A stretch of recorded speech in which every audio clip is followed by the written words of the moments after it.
Salut tout le monde, j'espère que vous allez bien. Aujourd'hui, je vais parler du système immunitaire intestinal, appelé aussi le système immunitaire associé au tube digestif. Selon la fonction, le système intestinal est formé par des sites inducteurs et des sites effecteurs. Les sites inducteurs sont les sites d'initiation des réponses immunitaires, tandis que les sites effecteurs qui nous intéressent, ce sont les sites de développement et de déroulement des réponses immunitaires. Les sites inducteurs du système intestinal sont les ganglions lymphatiques mésentériques, les plaques de Payer et les follicules lymphoïdes isolés, tandis que les sites effecteurs sont l'épithélium et la lamina propria. Ces sites sont riches en cellules spécialisées différentes, les lymphocytes T, les lymphocytes B et les macrophages, qui sont indispensables pour le déroulement des réponses immunitaires spécifiques surtout.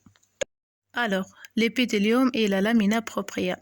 L'épithélium est formé par des cellules épithéliales qui sont organisées en une seule couche, le mucus et des défensines bactéricides avec des polynucléaires neutrophiles et des immunoglobulines A sécrétoires. Les immunoglobulines A, c'est une classe des immunoglobulines.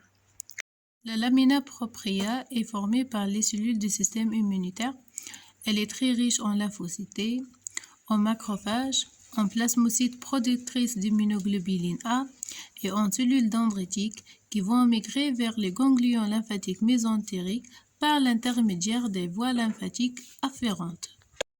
Voilà donc une représentation schématique qui nous explique de façon détaillée la structure et la composition cellulaire de l'épithélium intestinal.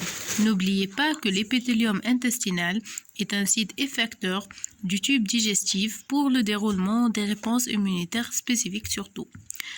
Alors, comme j'ai déjà vu que l'épithélium intestinal est formé essentiellement par deux couches, une couche épaisse de mucus et une autre couche qui est formée des cellules épithéliales avec des cellules M et des lymphocytes intraépithéliales, LIE, ce qui est écrit en majuscule rouge. Alors au sein de la lumière intestinale, on trouve les neutrophiles, les polynucléaires neutrophiles, c'est-à-dire qui interviennent par la phagocytose innée et la bactéricidie. Donc, elles sont indispensables pour éliminer les bactéries pathogènes. Donc, il faut faire attention que les bactéries commensales ne sont pas pathogènes pour notre santé. Au contraire, elles jouent un rôle important dans la digestion. Donc, ces bactéries forment ce qu'on appelle la flore intestinale. D'accord ? Dans la lumière intestinale, je peux trouver aussi des défensines bactériennes. Alors, et de grandes quantités d'immunoglobulines A sécrétoires spécifiques d'antigènes. Passons maintenant à la structure de la lamina propria. Donc, la lamina propria contient un grand nombre de lymphocytes T. Elle est riche aussi en macrophages et en lymphocytes B, et aussi les plasmocytes productrices d'immunoglobulines A. On trouve aussi les cellules dendritiques qui vont migrer vers les ganglions lymphatiques mésentériques à travers les voies lymphatiques afférentes pour la présentation de l'antigène aux lymphocytes qui se trouvent au sein du ganglion lymphatique. La présentation de l'antigène est la première étape de déroulement des réponses immunitaires spécifiques.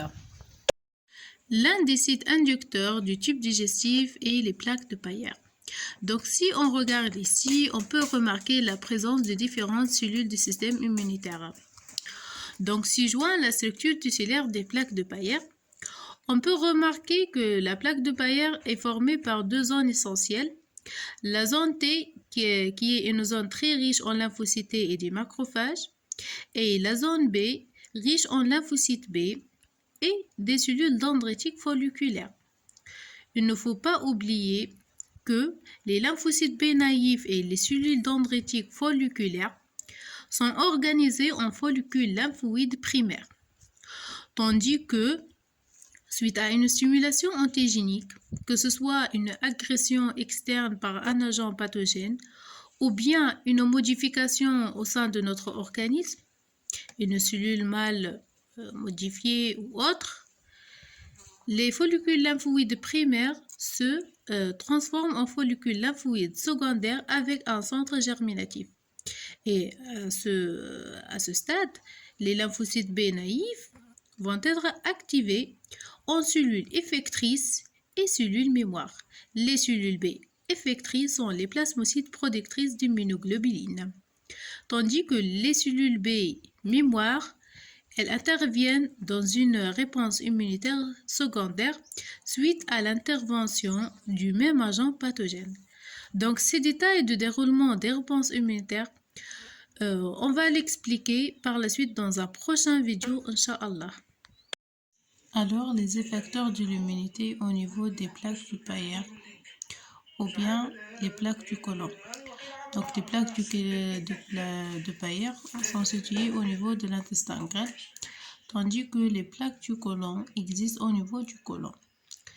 Mais tous les deux ont la même organisation structurale et même la composition cellulaire presque.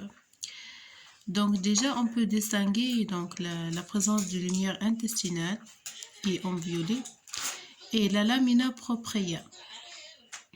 D'accord? Alors, au niveau de la lumière intestinale, on trouve une importante flore saprophyte qui est formée par des bactéries commensales, les polynucléaires, les défensives bactéricides, la couche du mucus qui est située sur la couche des cellules épithéliales. Alors, on trouve aussi des immunoglobulines A sécrétoires spécifiques de l'antigène. Tandis que au sein de la lamina propria, on trouve les différentes cellules du système immunitaire. Les lymphocytes T et les lymphocytes B et les lymphocytes intraépithéliaux. On trouve aussi les cellules dendritiques, les macrophages, qui vont jouer le rôle de cellules présentatrices d'antigènes dans les réponses immunitaires spécifiques.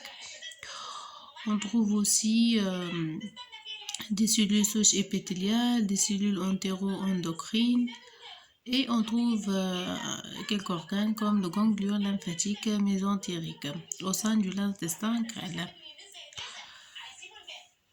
Alors, à propos le développement des réponses immunitaires au niveau des plaques du Payer, certains micro-organismes pourraient traverser l'épithélium et gagner la lamina propria par plusieurs voies. 4 voies essentielles. Suite à leur capture par les cellules dendritiques. Alors, suite à cette capture, donc les cellules dendritiques qui captent les antigènes dans la lamina propria ou dans la lumière intestinale, transportent ces antigènes à travers les voies lymphatiques afférentes vers les ganglions lymphatiques mésentériques où elles les présentent aux lymphocytes et initient des réponses immunitaires spécifiques. De même, les lymphocytes B peuvent reconnaître l'antigène indépendamment d'une cellule présentatrice. Ils vont produire les immunoglobulines A.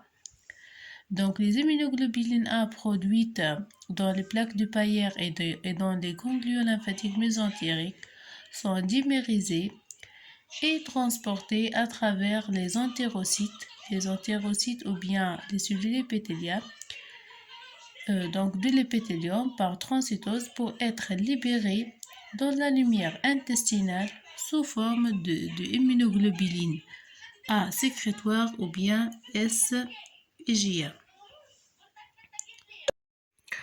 Le transcytose. Alors, les lymphocytes B effectrices, notamment les plasmocytes, qui existent au sein du ganglion lymphatique mésentérique et les plaques de Payer, produisent des monomères d'immunoglobulines A.